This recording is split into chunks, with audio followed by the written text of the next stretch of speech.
முன்னையெல்லாம் four close பண்ணுறது பேங்க்கில் loan வாங்கியிருந்தோன்னு வச்சுங்க.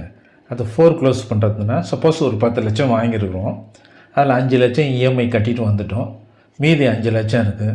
இது என்னடா பெரிய தொல்லையாக இருக்குது, மாதம் மாதம் கட்ட வேண்டியதாக இருக்குது, இன்ட்ரெஸ்ட் வேறு அதிகம் சார்ஜ் பண்ணிகிட்டு இருக்காங்க, இதை கட்டி முடிச்சிட்டா பரவாயில்ல அப்படின்ட்டு நிறையா பேர் நினைப்பாங்க. பெரும்பாலான 90% இது எப்படியாச்சும் கட்டி முடிச்சிட்டா பரவாயில்ல அப்படின்னு நினைப்பாங்க.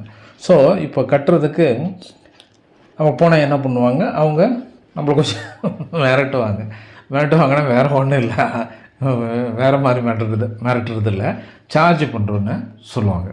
சப்போஸ் இப்போ அதை சொன்ன மாதிரி 5 லட்சம் இருக்குது மீதி, இந்த 5 லட்சம் நாங்கள் ஒன்றா கட்டிடுறோம் சார் அப்படின்னு சொன்னால் என்ன பண்ணுவாங்கன்னா, அந்த 5 லட்சத்துக்கு அதாவது பேலன்ஸ் எவ்வளோ இருக்கோ அதுக்கு இன்ட்ரெஸ்ட் போகிறேன்னு சொல்லுவாங்க. 1%, 2% கொஞ்சம் வேரி ஆகலாம்.